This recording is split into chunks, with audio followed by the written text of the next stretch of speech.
A escolha eu tinha esquecido o quanto era escuro no andar de baixo de Riverton. Como o teto era baixo e o chão de mármore frio. Também tinha esquecido como o vento entrava pela lareira, assobiando através do reboco das paredes de pedra. Não como o número 17, onde tínhamos o mais moderno sistema de isolamento e aquecimento. Pobrezinha, a senhora Townsend disse, puxando-me para junto dela, apertando minha cabeça contra o seu peito quente do fogo. Que perda para qualquer criança ficar sem esse tipo de consolo. Mas na época era assim, como mamãe sabia muito bem, a família era a primeira coisa que um empregado doméstico tinha que sacrificar. Sente-se aqui, ela falou. Nancy. Uma xícara de chá para Grace. Eu fiquei surpresa. Onde está Katy? Eles trocaram olhares. O que foi? Perguntei. Nada de terrível, com certeza. Alfred teria dito, ela se casou. Nancy disse, com um ar de censura, antes de entrar na cozinha. Meu queixo caiu. A senhora Townsend baixou a voz e falou rapidamente, um sujeito do norte que trabalha nas minas. Conheceu na aldeia, quando foi fazer uma compra para mim, aquela garota tola. Aconteceu muito depressa. Você não vai ficar surpresa em saber que ela está esperando. Ela ajeitou o avental, satisfeita com o efeito que a notícia me causou, e olhou na direção da cozinha. Mas não fale sobre isso com Nancy. Ela está verde de inveja, por mais que diga que não. Eu concordo, estarrecida. A pequena Katy, casada. E esperando bebê? Enquanto eu tentava digerir esta notícia espantosa, a senhora Townsend continuava a me cercar de atenções, insistindo para eu me sentar mais perto do fogo, dizendo que eu estava magra e pálida demais e que ia precisar do seu pudim da Natal para melhorar. Quando ela foi buscar um prato para mim, eu senti o peso da atenção que ela estava me dando. Tirei Katy da cabeça e perguntei sobre as coisas em Riverton. Todos ficaram calados, trocaram olhares entre si, até que o Sr. Hamilton finalmente falou. Bem, Grace, as coisas não estão como eram no seu tempo. Eu perguntei o que ele queria dizer com isso, e ele endireitou o paletó. Está muito mais calmo atualmente. O ritmo é mais lento. Uma cidade fantasma, disse Alfred, que estava parado perto da porta. Ele parecia agitado desde que tínhamos entrado. O homem lá de cima vagando pela propriedade como se fosse um morto-vivo. Alfred, o Sr. Hamilton ralhou, embora com menos vigor do que eu teria esperado. Você está exagerando. Não estou, não, disse Alfred. Ora, Sr. Hamilton, Grace é uma de nós. Ela pode saber a verdade. Ele olhou para mim. É como eu disse a você em Londres. Depois que a senhorita Anna partiu daquele jeito, Milord nunca mais foi o mesmo. Ele ficou nervoso, sim, mas não só por causa da partida da senhorita Anna, com os dois brigados daquele jeito, disse Nancy. Teve também a perda da fábrica, naquelas circunstâncias. E a morte da mãe. Ela se inclinou para mim. Se você pudesse ver o andar de cima. Nós fazemos o possível, mas não é fácil. Ele não deixa chamar ninguém para fazer concertos, diz que o barulho dos martelos e das escadas sendo arrastadas pelo chão o deixa maluco. Tivemos que fechar, mais cômodos ainda. Ele disse que não ia mais receber, então não valia a pena gastar dinheiro e energia para mantê-los. Uma vez ele me pegou tentando tirar o pó da biblioteca e quase me matou. Ela olhou para o Sr. Hamilton e continuou, nós nem limpamos mais os livros. É porque não tem uma patroa para dirigir a casa, disse a Sra. Townsend, voltando com um prato de pudim, lambendo uma pontinha de creme do dedo. Isso sempre acontece quando não há uma patroa. Ele passa a maior parte do tempo vagando pela propriedade, perseguindo ladrões imaginários, Nancy continuou, e, quando está dentro de casa, fica na sala de armas, limpando seus rifles. É assustador, se quer saber. Ora, Nancy, disse o Sr. Hamilton, um tanto derrotado. Não cabe a nós questionar o patrão. Ele tirou os óculos para esfregar os olhos. Sim, Sr. Hamilton, ela concordou. Então, olhou para mim e disse depressa, você precisava vê-lo, Grace. Você não iria reconhecê-lo. Ele está tão velho. Eu vi, eu disse então. Onde? O Sr. Hamilton perguntou, um tanto alarmado. Ele tornou a colocar os óculos. Não no terreno, eu espero. Ele não estava andando perto demais do lago, estava? Ah, não, Sr. Hamilton, eu disse. Nada disso. Eu vi na aldeia. No cemitério. No enterro de mamãe. Ele foi ao enterro. Nancy disse, com os olhos arregalados. Ele estava no alto da colina, eu disse traço, mas estava olhando para nós. O Sr. Hamilton buscou confirmação. Alfred ergueu os ombros, sacudiu a cabeça. Eu não notei. Bem, ele estava lá, eu disse com firmeza. Eu sei o que vi. Acho que ele devia estar dando um passeio, o Sr. Hamilton disse, sem convicção, tomando um pouco de ar. Ele não estava andando, eu disse, em dúvida. Estava ali parado, olhando para o túmulo. O Sr. Hamilton trocou um olhar com a Sra. Townsend. Bem, ele sempre gostou da sua mãe, quando ela trabalhava aqui. Gostou, a Sra. Townsend disse, erguendo as sobrancelhas. É assim que você chama isso? Eu olhei para eles. Havia algo em suas expressões que não consegui compreender. Um conhecimento que eu não compartilhava. E quanto a você, Grace? O Sr. Hamilton disse de repente. Chega de falar em nós. Conte-nos sobre Londres. Como vai o jovem Sr. Luxton? Eu mal ouvi as perguntas dele. Algo estava sendo construído em minha mente. Cochichos, olhares, insinuações que pairavam soltas agora estavam se juntando, formando um quadro. Quase. Bem, Grace. A Sra. Townsend disse, impaciente. O gato comeu a sua língua. E quanto à senhorita Anna? Desculpe, Sra. Townsend. Eu estava distraída. Eles todos estavam olhando ansiosamente para mim, então eu contei a eles que Anna estava bem. Pareceu a coisa certa a dizer. Por onde eu começaria se dissesse outra coisa? Pelas discussões com Teddy, visita médium, aquela história assustadora de já estar morta. Então eu falei da bela casa, e dos vestidos de Anna, e dos convidados elegantes que eles recebiam. E quanto às suas obrigações? O Sr. Hamilton perguntou. O ritmo em Londres é bem diferente. Muitas festas. Suponho que haja uma criadagem numerosa. Eu disse a ele que a criadagem era numerosa, mas não tão competente quanto a de Riverton, e ele pareceu satisfeito. E também contei a ele sobre a tentativa de Lady Pemberton Brown de me contratar. Imagino que você tenha respondido à altura, disse o Sr. Hamilton. Com educação, mas com firmeza, como eu sempre ensinei, não.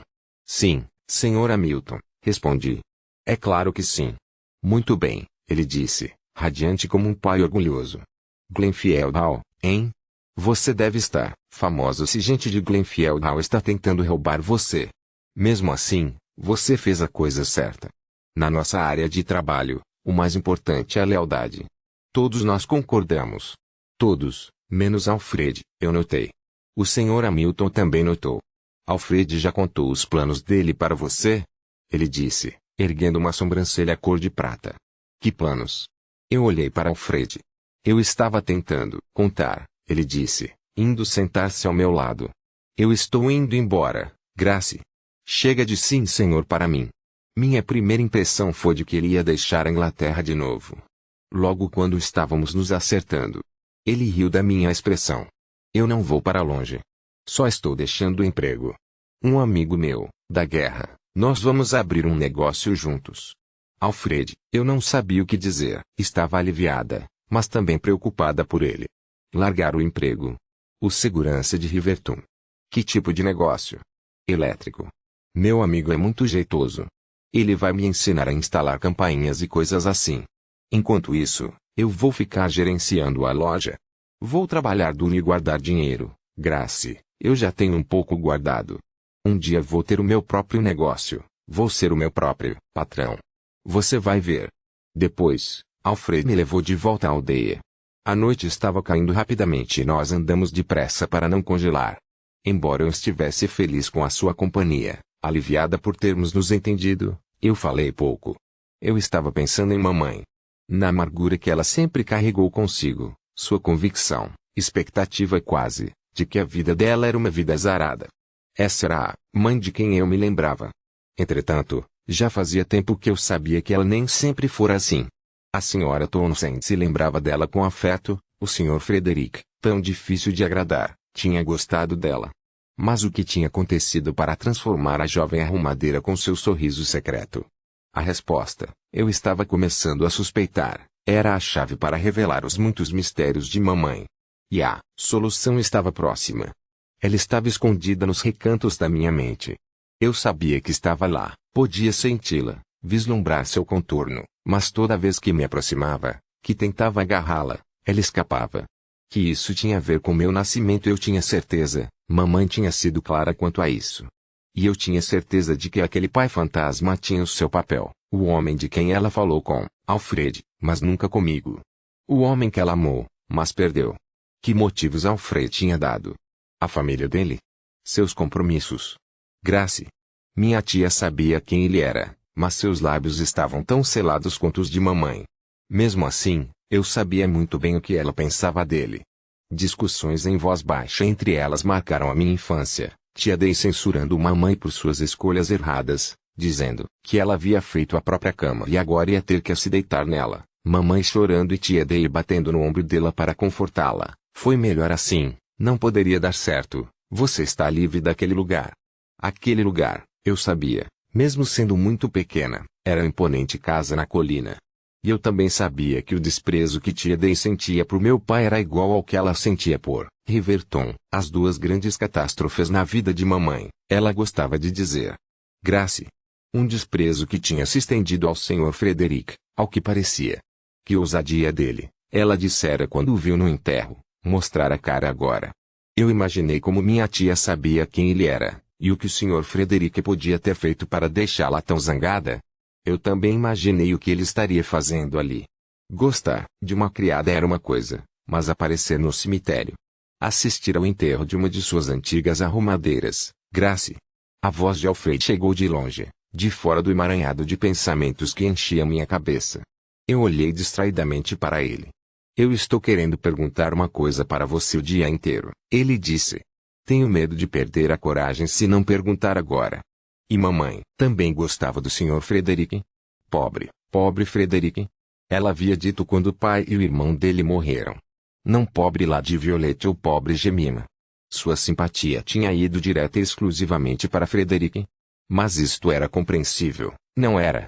O Sr. Frederick devia ser jovem quando mamãe trabalhava na casa. Era natural que sua simpatia fosse para o membro da família mais próximo dela em idade. Assim como minha simpatia ia para Ana. Além disso, mamãe parecia gostar da esposa de Frederick, Penélope. Frederick não se casaria de novo, ela havia dito quando eu contei que Fanny estava atrás dele. Sua certeza, seu desânimo quando insisti que era verdade, sem dúvida isso só podia ser explicado por sua proximidade com a antiga patroa.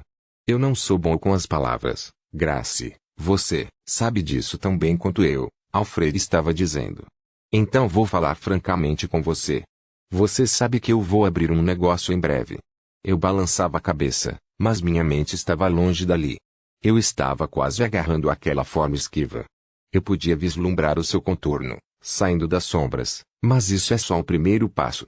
Eu vou economizar muito e, um dia, não muito distante, vou ter um negócio com o nome Alfred Staple gravado na porta, você vai ver. E entrando na luz. Seria possível que a tristeza de mamãe não fosse resultado da sua afeição pela antiga patroa. Mas porque o homem que ela havia amado, que ainda amava, estava planejando casar-se de novo. Então mamãe e o Sr. Frederick? Tantos anos atrás, quando ela trabalhava em Riverton, eu esperei muito. Grace, porque queria ter algo a lhe oferecer. Algo mais do que tenho agora. Não era possível. Teria sido um escândalo. As pessoas teriam sabido. Eu teria sabido. Não teria. Lembranças, trechos de conversas voltaram à minha mente. Foi a isso que Lady Violet se referiu quando falou com Lady Clementine daquele episódio lamentável. As pessoas souberam. Houve um escândalo em Saffron, 22 anos atrás, quando uma mulher local foi mandada embora da mansão, desonrada, engravidada pelo filho da patroa. Mas, nesse caso, porque Lady Violet tinha me contratado para trabalhar lá. Eu só poderia trazer lembranças desagradáveis do que tinha acontecido. A menos que o meu emprego fosse uma espécie de recompensa. O preço pelo silêncio de mamãe. Era por isso que mamãe tinha tanta certeza de que eu seria contratada. E então, de repente, eu soube. O quadro se formou diante dos meus olhos. Como eu não tinha visto antes. A amargura de mamãe, o fato do Sr. Frederick não se casar de novo. Tudo fazia sentido. Ele também tinha amado mamãe. Por isso é que tinha ido ao enterro. Por isso é que tinha olhado para mim com uma expressão tão estranha, como se tivesse visto um fantasma. Por isso é que tinha ficado contente de se ver livre de mim. Tinha dito a Ana que não me queria lá. Grace, eu não sei. Alfred segurou minha mão. Ana. Eu tive outra revelação.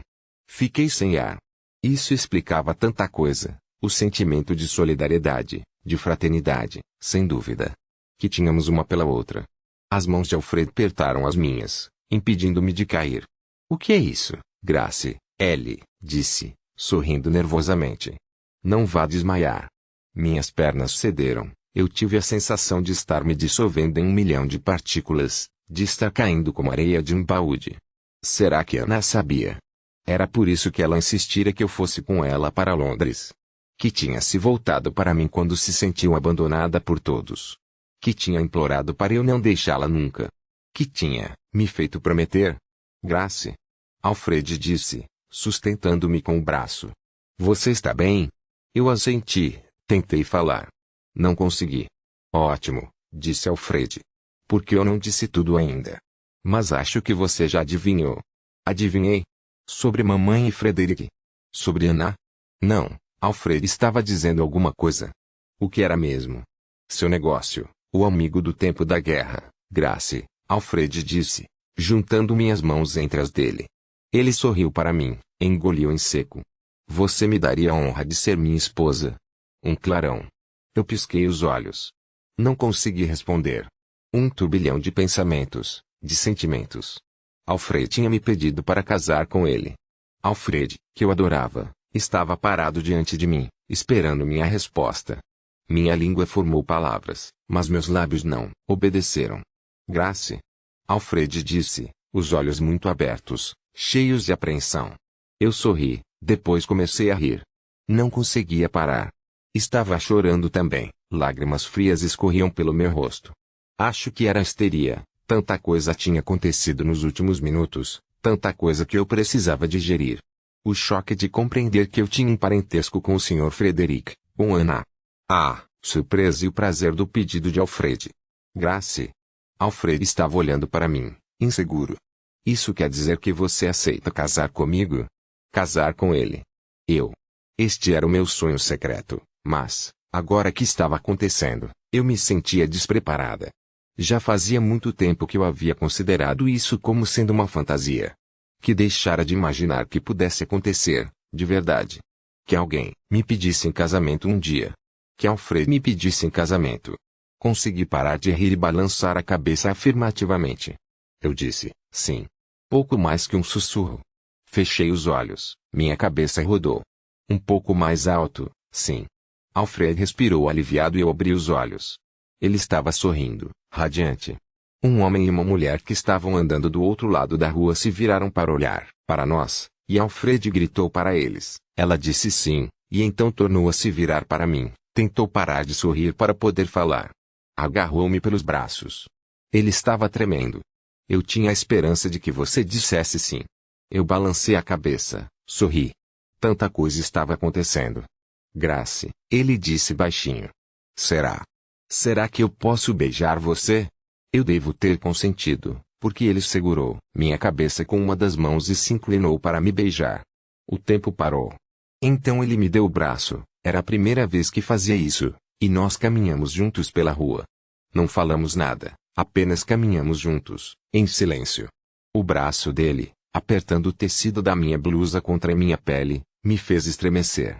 Seu calor, seu peso, uma promessa. Alfred acariciou o meu pulso com os dedos, enluvados eu fiquei arrepiada. Eu estava com os nervos à flor da pele, como se alguém tivesse removido uma camada de minha pele, permitindo que eu sentisse as coisas mais profundamente, mais livremente. Eu me aproximei mais dele. Pensar que em um dia tanta coisa tinha mudado. Eu descobri o segredo de mamãe, tinha compreendido qual era o meu elo com Ana. Alfred tinha me pedido em casamento. Eu quase contei a ele o que tinha deduzido sobre mamãe e o Sr. Frederick, mas as palavras não saíram dos meus lábios. Tinha tempo de sobra para isso. A ideia ainda era nova. Eu queria saborear mais um pouco o segredo de mamãe. E queria saborear minha própria felicidade. Então fiquei calado e nós continuamos andando, de braços dados, pela rua de mamãe. Momentos preciosos, perfeitos, que eu rememorei muitas vezes no decorrer da vida. Às vezes, na minha mente, Nós alcançamos a casa. Entramos e fazemos um brinde à nossa saúde, e nos casamos logo depois. E vivemos felizes para sempre, até ficarmos bem velhinhos. Mas não foi isso que aconteceu, como você bem sabe. Vamos voltar à fita. Estávamos na metade do caminho, na frente da casa do Sr. Cominelli, uma flauta tocando, quando Alfred disse: "Você pode pedir demissão assim que chegar a Londres." Eu olhei espantada para ele. Pedir demissão? Para a Sra. Luxton. Ele sorriu para mim. "Você não vai precisar continuar a vesti-la depois que nos casarmos. Nós vamos nos mudar para Ipswich imediatamente. Você pode trabalhar para mim, se quiser. Nos livros. Ou pode costurar, se preferir." Pedir demissão? Deixaram-na? "Mas, Alfred," eu disse, "eu não posso largar o meu emprego." "É claro que pode," ele disse. E sorriu. "Eu estou largando. Mas é diferente." Eu procurei palavras que pudessem explicar. "Eu sou uma criada particular. Anna precisa de mim. Ela não precisa de você. Ela precisa de uma escrava para cuidar das luvas dela." Sua voz suavizou-se. "Você é boa demais para isso, Grace. Merece coisa melhor, ser dona da sua própria vida." Eu quis explicar a ele que Anna iria achar outra criada, com certeza, mas que eu era mais do que uma criada. Que nós tínhamos um elo. Uma ligação. Desde aquele dia no quarto das crianças, quando eu tinha 14 anos e imaginei como seria ter uma irmã. Quando menti para a senhorita Prince por Anna, tão instintivamente que aquilo me assustou. Que eu tinha feito uma promessa a ela. Quando ela pediu que eu nunca a deixasse, eu tinha dado a minha palavra. Que nós éramos irmãs. Irmãs secretas. Além disso, ele disse: "Nós vamos morar em Ipswich. Você não pode continuar trabalhando em Londres, pode?" Ele deu um tapinha bem-humorado no meu braço. Eu olhei para ele. Um rosto tão sincero. Tão seguro. Sem ambivalência alguma. E senti meus argumentos se desintegrando, desmoronando, antes mesmo de apresentá-los. Não havia palavras que pudessem fazê-lo entender em um momento que eu tinha levado anos para perceber. E eu soube que nunca poderia ter os dois, Alfred e Anna. Que teria de fazer uma escolha. Eu retirei o meu braço, disse a ele que sentia muito. Disse que tinha cometido um erro. Um erro terrível. E então fugi dele. Saí correndo e não olhei para trás, embora eu soubesse que ele estava parado, imóvel, sob a luz amarela da rua. Que ele ficou me olhando descer a rua, esperar minha tia abrir a porta e entrar, desesperada, em casa. E fechar a porta entre nós para o que poderia ter sido. A viagem de volta a Londres foi terrível. Foi longa e fria e as estradas estavam escorregadias por causa da neve. Mas o pior de tudo foi a companhia. Eu estava presa comigo mesma dentro do carro, travando uma discussão inútil. Passei a viagem inteira dizendo a mim mesma que tinha feito a escolha certa, a única escolha possível, ficar ao lado de Anna como tinha prometido. E quando o carro parou na frente do número 17, eu já tinha convencido a mim mesma disso. Também estava convencida de que Anna sabia da nossa ligação. Que tinha adivinhado, tinha ouvido as pessoas comentando ou tinha sido informada. Pois, certamente, isso explicava por que ela sempre recorrera a mim, sempre me tratara como sua confidente. Desde aquela manhã em que dei com ela no hall gelado da escola de secretariado da Sra. Dove. Então, agora, nós duas sabíamos. E o segredo ia permanecer, não dito, entre nós. Um elo silencioso de dedicação e devoção. Fiquei aliviada por não ter contado a Alfred. Ele não teria entendido minha decisão de não dizer nada. Teria insistido para eu contar a Anna, teria até exigido algum tipo de compensação financeira. Embora bondoso e atencioso, ele não teria percebido a importância de manter o status quo. Não teria entendido que ninguém mais podia saber. Pois, isso Ted descobrisse. Ou a família dele. Anna iria sofrer, eu poderia ser mandada embora. Não, era melhor, assim. Não havia outra escolha.